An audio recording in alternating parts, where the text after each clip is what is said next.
that thumbnail is The Biggest Lie, because that was only the romance. Hey everyone, and welcome back to my channel. My name's Kaylin. Today I have a book haul. If you've seen my other book hauls, this one's gonna be a little bit bigger because this is for June and July. I didn't get around to filming a June book haul earlier this month, and so we have 2 months worth of books. There's quite a few here, per usual. If you've been to my channel, you know I like to collect books, and I try my best at reading them. So I have them kind of split up by genre, so we'll get a good mix of have read, haven't quite yet read. So let's get into it. I think we will start with the fiction. I say we'll start with fiction, but the first one will actually be a nonfiction, and I read this in the month of June. It is Page Boy by Elliot Page. This is a memoir of his life, kind of talks about getting into acting, growing up, coming out as gay, and then coming out as trans. It's a quick, short read. Would recommend. I thought it was pretty good.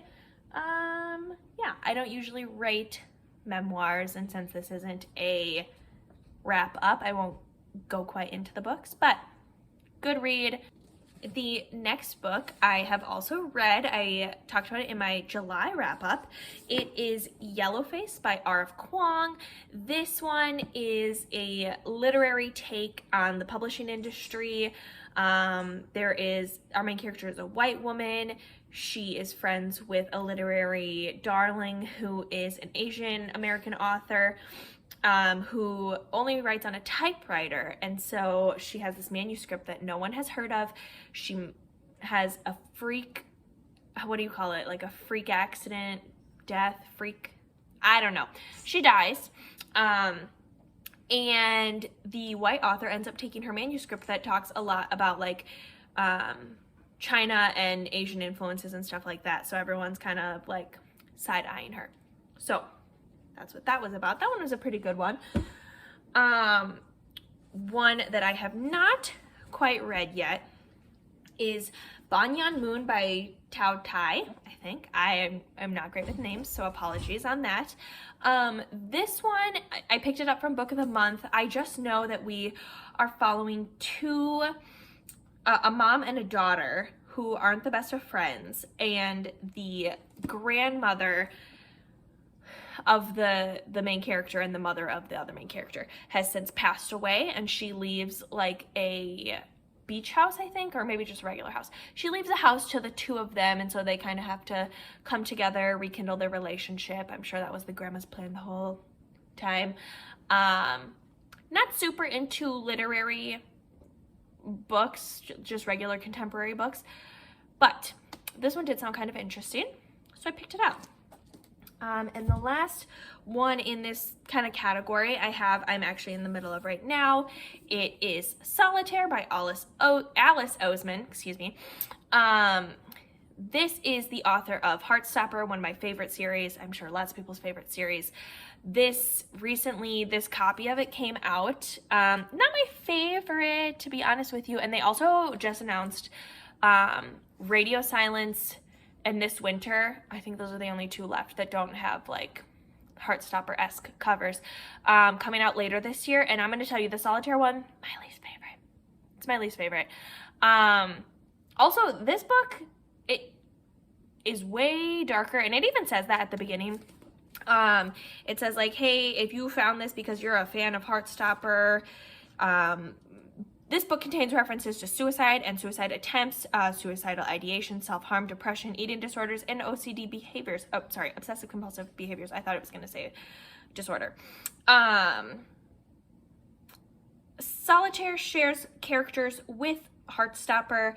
This takes place after Heartstopper 4, which if you've read, heartbreaking, and explores much darker themes than Heartstopper. May not be suitable for all the readers who have enjoyed Heartstopper, and so far I 100% agree with that. I think I'm maybe, oh, the puppy just woke up. I think I'm like 25 or 30% into this, and it is dark, let me tell you, for a YA. Kind of hurts my stomach thinking, like, it talks a lot about, like, Charlie and things that he has gone through / is going through. Well, as well as Tori, that's the main character. For anyone who hasn't read, Heartstopper follows Nick and Charlie, and then Charlie has a sister named Tori. This book is following Tori's story. This is the first book that Alice Oseman's ever written, so I'm giving her some leeway, considering Heartstopper, 5 out of 5 stars. She also wrote Loveless, 5 out of 5 stars, if you haven't read that. Love that one. But yeah, so far, it's pretty good. I'm kind of scared. I'll get back to you guys in August about it, though. Okay, moving on. My book of the month for July, I picked up Immortal Longings by Chloe Gong. I'm gonna be honest, don't know a whole ton about this, but I have read These Violent Delights. Is that what it's called? And the second one by Chloe, and I just love her on Twitter, but that series wasn't great for me personally. Like a 2 or 3 star.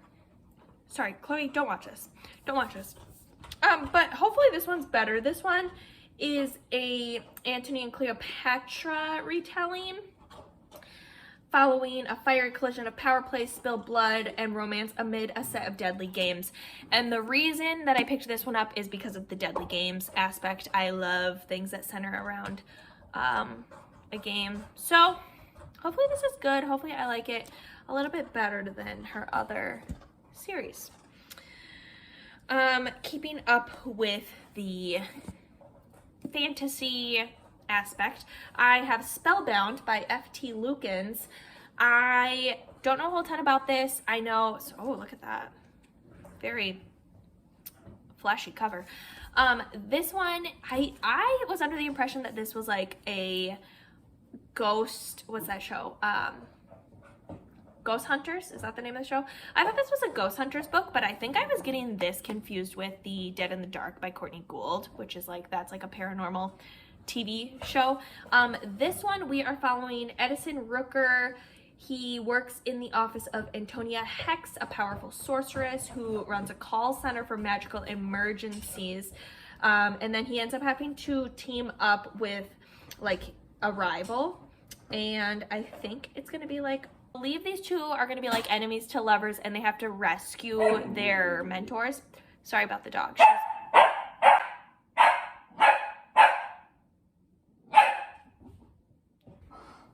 All right, anyway, it's gonna be witchy, magical related, and I'm here for that.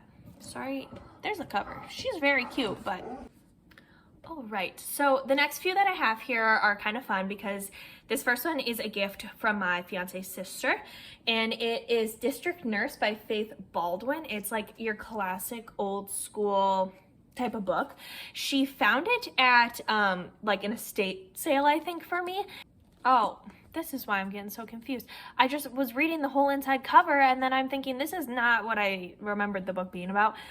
Here at the bottom, it says, Ellen was cool and impersonal in helping poor girls who had been betrayed until one of them mentioned her fiance's name, which makes it sound like it's going to be a thriller. But then I'm like reading the inside cover, and the inside cover is talking about how it's like a romance. So who knows? Still fun. Glad she picked it up for me.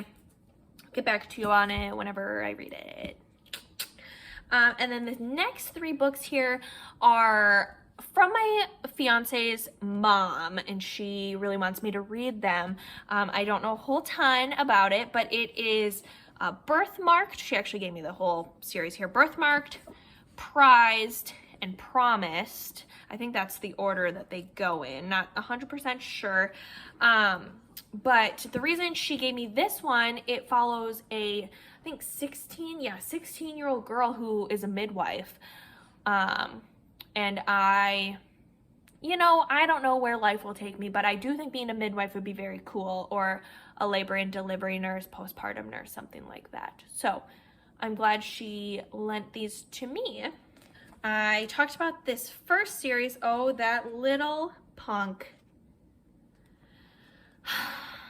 You gotta love having a puppy, you guys. You gotta love having a puppy. listen, my dog is not, my older dog is pretty well behaved. He is not a chewer whatsoever. But Pippa is in the middle of teething right now. And look. Ay, that stinky, stinky girl. Anyway, the first 3 books here are Comey Can't Communicate Volume 1, 2, and 3. I have read the first 2, talked about it in my July wrap-up. This is following a girl who has like social anxiety, a communication disorder, and she kind of freezes up whenever she tries to talk to someone. And she befriends our the other main character, Tadano, and he is going to help her make 100 friends. So I will say the first 2 were 3 stars. They're kind of weird. I don't know if I'll continue in the series, but I will read the 3rd book because I own it. So, and the next manga I have is Ouran High School Host Club by Bisco Hattori. This I only picked up because I have watched the manga, or the anime of it, and I thought it was so cute. It's actually, I think, one of the first animes that I've ever watched, next to Full Metal Alchemist, probably. Anyway, and definitely one of the only ones that I've finished.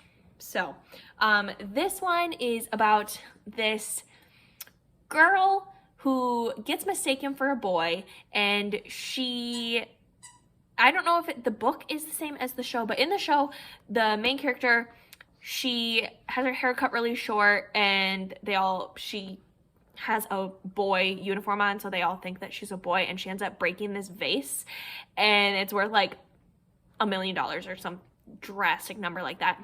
And they're like, oh, well, the only way that you can repay this debt is if you work as a host club. And a host club is like where the rich girls of this rich school come and hang out with boys and talk to them and like go on pretend dates with them, basically. And so she has to pretend to be a boy.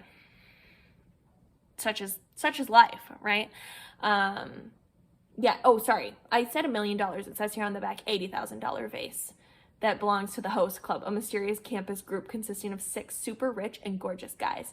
To pay back the damages, she's forced to work in the club, and it's there that she discovers just how wealthy the members are and how different the rich are from everybody else. So I don't know if it exactly follows the anime, but the anime is cute. Moving along, the last manga graphic novel type book I have is Lore Olympus by Rachel Smith or Smythe. Who's to say? I mean, she's to say, but either way.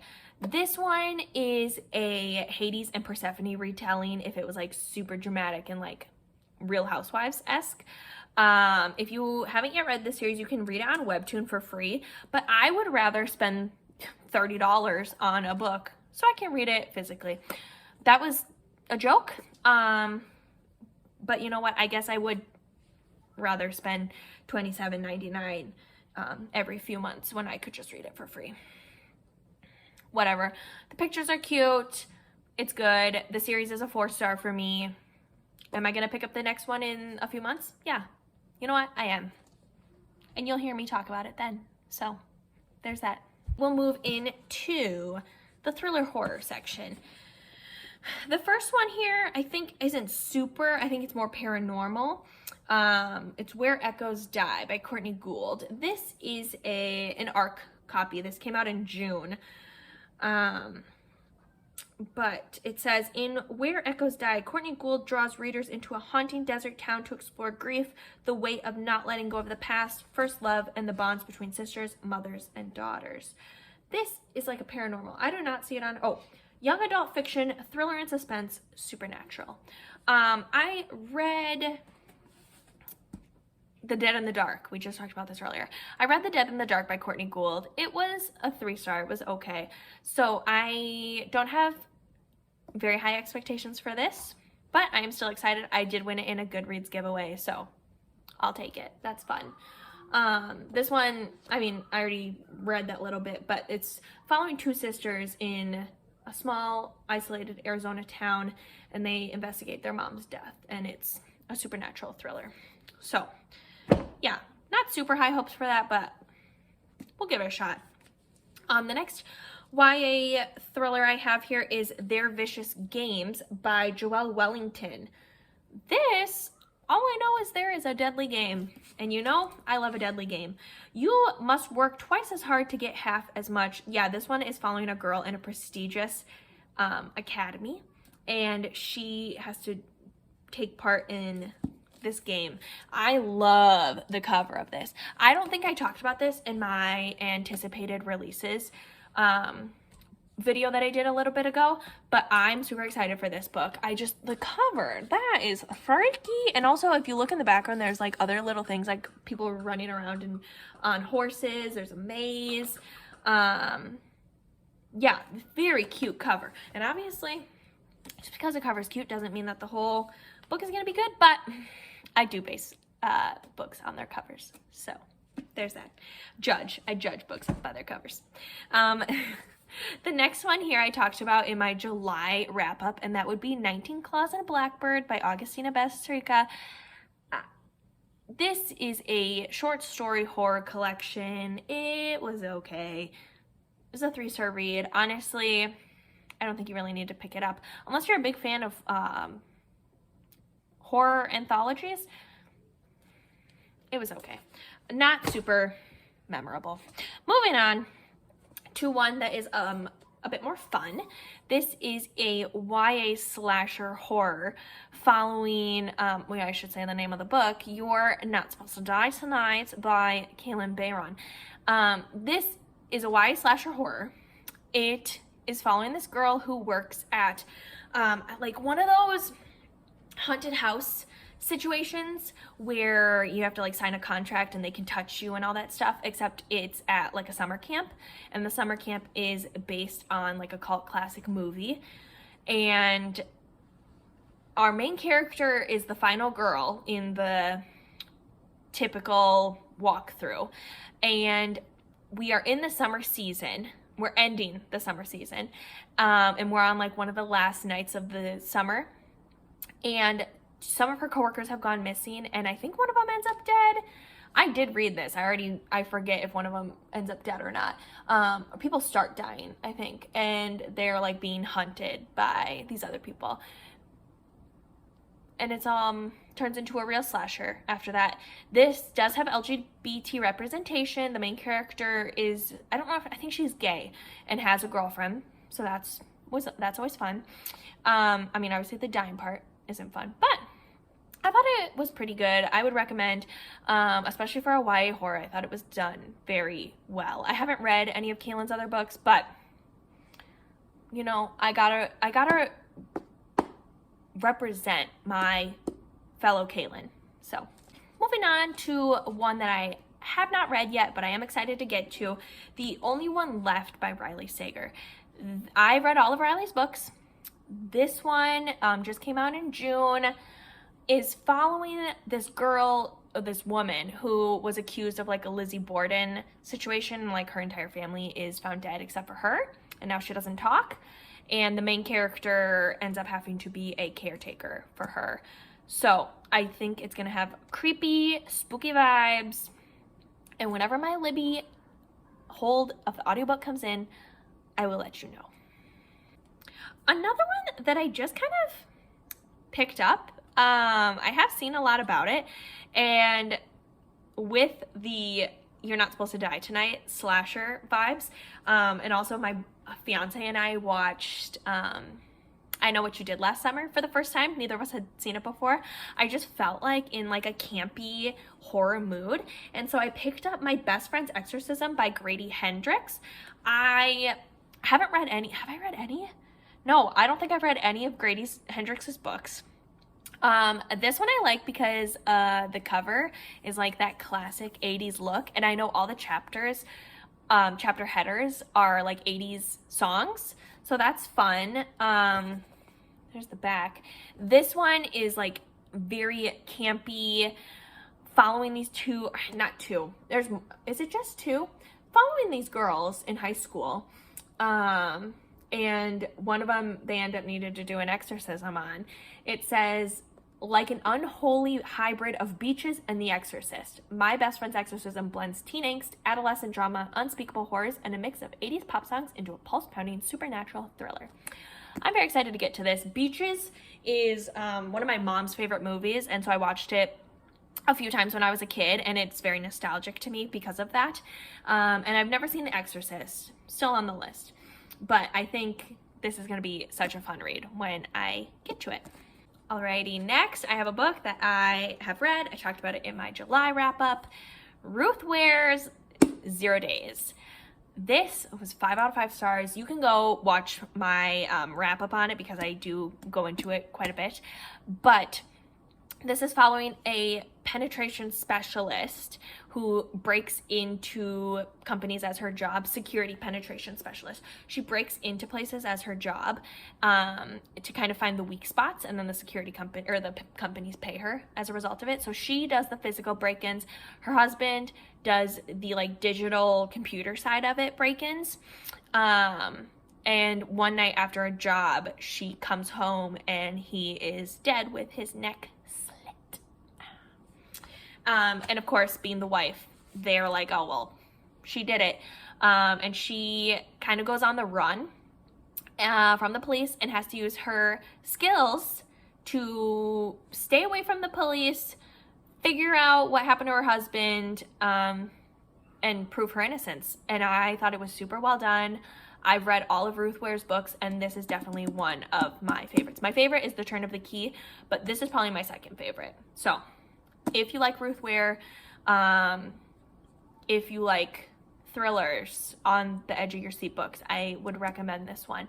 I really like this. It reads like a movie. Like, I was listening to it and I can't actually picture things like people can, but I could picture the entire, like, everything going down. I thought it was so good. Yeah, highly recommend. The last mystery book I have here before we move into the romances is Mirror Lake by Juno Black, which the dog, you can't tell as badly with this book, but the dog also got her little teeth on this one. This is the third book in the Shady Hollow series. This series is so good. I gave book 1 and 2 5 stars. It's basically Zootopia mixed with murder mystery, cozy mystery vibes. If you haven't yet picked up this series, I would definitely recommend, especially if you are cozy mystery girly. I think it's really cute. This one, I just know that we have an election coming up, I believe. Political tension. So I don't want to spoil myself too much for this, but I'm excited to get to this one, especially considering I just finished the second book in July. So hopefully I can get to that one in August. And ladies and gentlemen, the last section here is quite a large section. My romance section, which we've read not half, but that's okay. The first one here is That Summer Feeling by Bridget Morrissey. I raved about this in both a reading vlog I did and my June wrap up. This is so freaking cute. This one follows a divorced, like 30-some-year-old woman, and she goes to a summer camp and falls in love with a woman who is her roommate. There's like way more to the story than that, but if you guys are looking for like a cute sapphic summer romance to finish, I mean, we still have August, but if you are looking for a cute summer camp sapphic book, I would highly, highly recommend. I have not seen a single person talk about this book, and it is so freaking good. And look how cute the cover is. Look at that. The love interest in this, I mean, the main character, she's cute too, but the love interest is so cute, and like, I just love them together. The whole thing takes place, well, essentially the whole book takes place like over the span of a few days while they're at camp, which I think is really fun too. So love, love, love that book. The next one is complete opposite vibes. We have Love Light Farms by B.K. Borson. This is a winter book, not a summer book.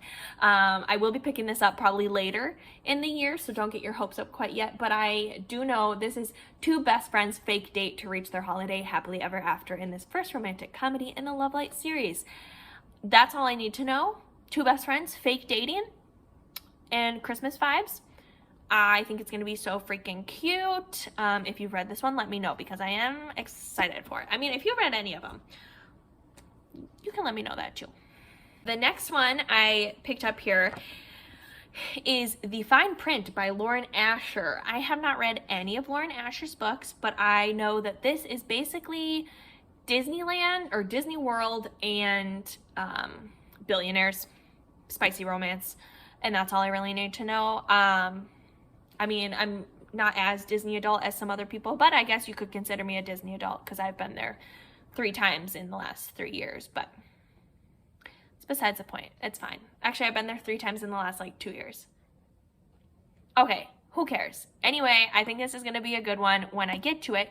However, there is a series I want to finish before that by the same publishers. I gotta move some things out of the way.